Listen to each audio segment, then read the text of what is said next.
Good morning, I'm Ramo, and Israel's military chief has just greenlit plans for a complete conquest of Gaza City, a massive escalation that could reshape the entire Middle East conflict. This is the Daily Signal for August 14th, 2025. Stay with me for the rest of today's critical stories. Unfiltered. Now,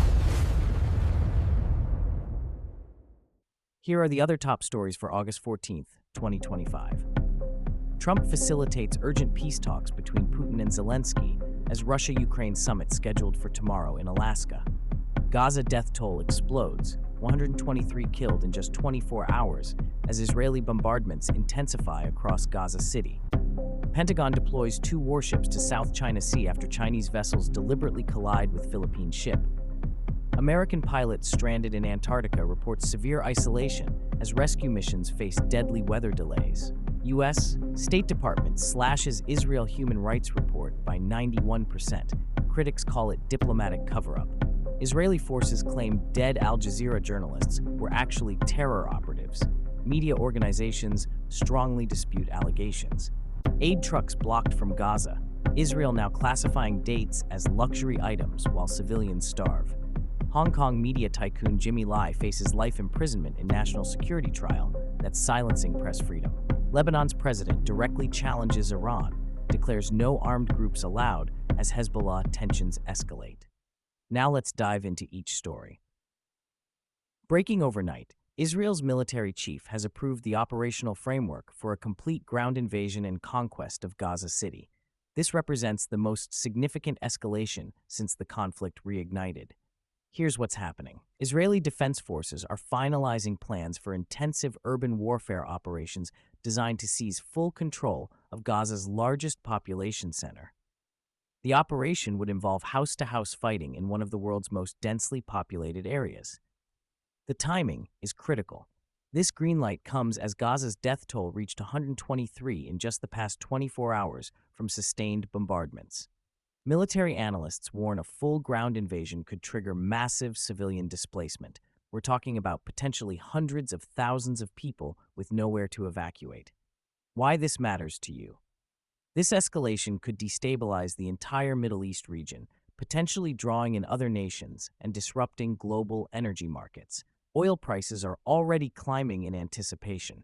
Meanwhile, international pressure is mounting. President Trump is making his biggest diplomatic gamble yet, facilitating direct peace negotiations between Vladimir Putin and Volodymyr Zelensky. The first phase happens tomorrow in Alaska. Here's the shocking development. Trump announced a 2-stage summit process. First, he meets Putin alone on August 15th in Anchorage. If that goes well, Zelensky joins for a 3-way meeting within days. But Zelensky is pushing back hard. In closed-door meetings with European leaders, Ukraine's president warned that Putin is bluffing about wanting peace. Zelensky argues Putin wants to occupy Ukraine, not negotiate genuinely. The stakes couldn't be higher. European allies are demanding any deal must respect Ukraine's territorial integrity and include security guarantees. Zelensky remains firm, Ukraine won't cede territory, and talks without Ukraine's full participation are doomed to fail. This could end the nearly 4-year war or create a dangerous precedent for rewarding aggression. Speaking of escalating tensions, the U.S. Navy is sending 2 warships to the South China Sea after Chinese vessels deliberately collided with a smaller Philippine ship, and this incident is raising fears of military confrontation. Here's what happened. Chinese Coast Guard ships reportedly rammed a Philippine vessel in contested waters near the Spratly Islands. The Philippine government immediately called it aggressive intimidation and requested U.S. support. The Pentagon's response was swift and decisive. 2 guided missile destroyers are now heading to the region as a show of force and support for Manila. This deployment significantly increases American military presence in one of the world's most strategically important waterways. Why you should care. The South China Sea handles over $3 trillion in annual trade, about 1/3 of global maritime commerce. Any military conflict here would disrupt supply chains worldwide, affecting everything from electronics to basic consumer goods. China hasn't responded to the deployment yet, but tensions are clearly escalating. from international waters to the bottom of the world.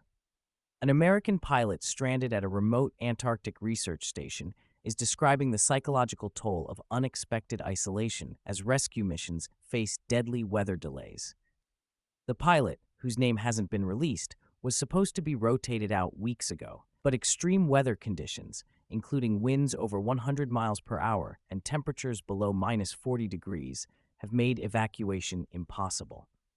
In radio communications, the pilot described the experience as profoundly isolating and lonely, raising concerns about mental health in extreme environments.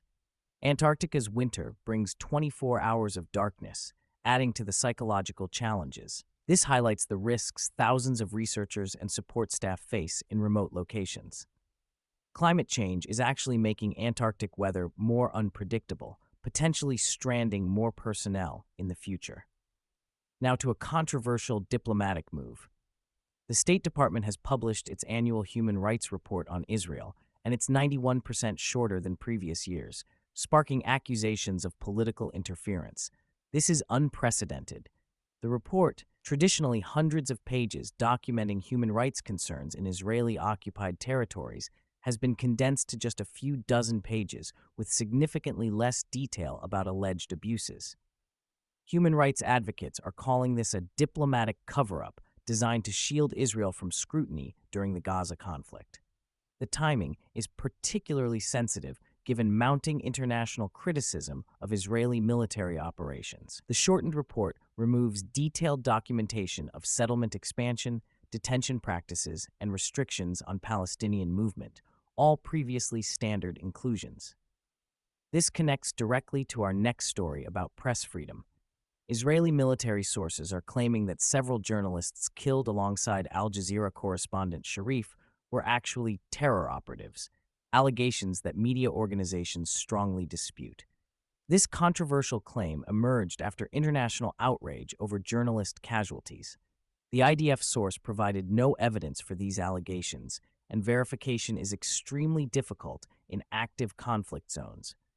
Major media organizations, including Reuters and Associated Press, are pushing back, calling these unsubstantiated accusations designed to justify targeting press personnel. The Committee to Protect Journalists has demanded proof of these claims. This adds to growing concerns about press freedom during the Gaza conflict, with journalism advocacy groups documenting systematic targeting of media professionals. The controversy extends to humanitarian access. Israeli authorities are severely restricting aid convoys to Gaza, now classifying basic foods like dates as luxury items, while civilians face starvation conditions.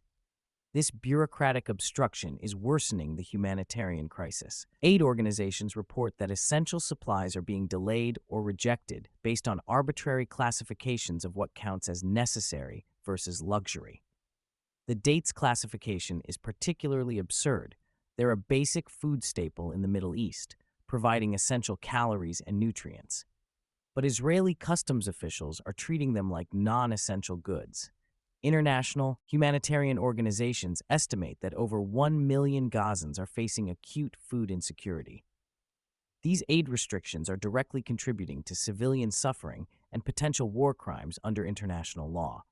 Switching to press freedom in Asia, Jimmy Lai, the 76-year-old media tycoon and pro-democracy advocate, is facing life imprisonment in Hong Kong's most significant national security trial.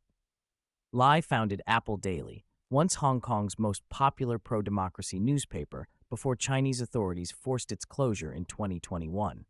His trial represents Beijing's systematic dismantling of press freedom and civil liberties in Hong Kong. The charges include collusion with foreign forces, essentially criminalizing his advocacy for democratic rights and international support.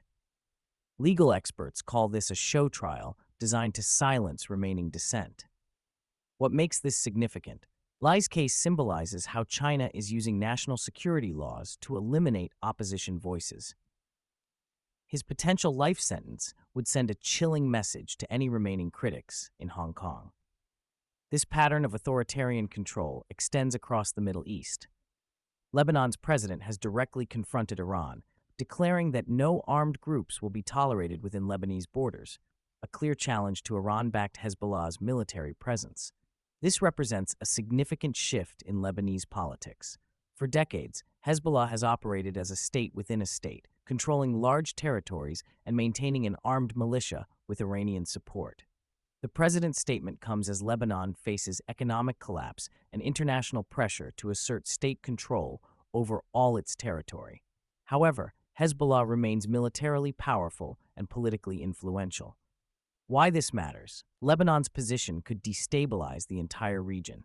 If Lebanon actually moves against Hezbollah, it could trigger internal conflict and potentially draw in Iran and Israel.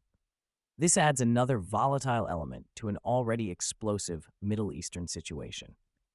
Looking across today's stories, we're seeing a world moving toward multiple confrontations simultaneously. In the Middle East, Israel's planned conquest of Gaza City, combined with aid restrictions, represents a massive escalation that could destabilize the entire region. The shortened U.S. Human Rights Report suggests American diplomatic cover for these actions. Meanwhile, Trump's Ukraine peace initiative faces the fundamental challenge that Putin may not genuinely want peace, just territorial gains. This diplomatic gamble could either end a devastating war or reward aggression. In Asia, we're seeing authoritarian expansion from Hong Kong to the South China Sea, with the U.S. responding through military deployments and diplomatic pressure. The connecting thread is declining international law and rising confrontation. Whether it's Gaza, Ukraine, or the South China Sea, established rules are breaking down while great powers pursue zero-sum competition.